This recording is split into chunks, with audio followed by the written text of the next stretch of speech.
Hey guys, welcome back to our channel. In the short tutorial video, we're going to show you how you can delete emails permanently from your inbox on Yahoo Mail. So drop a like and now let us get right into it.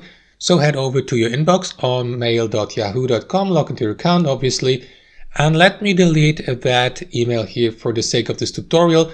To do that, simply right click on it or simply select it to the left by checking that box and click on delete here at the top where you see that trash icon. That is going to move the given email to the trash folder here to the left.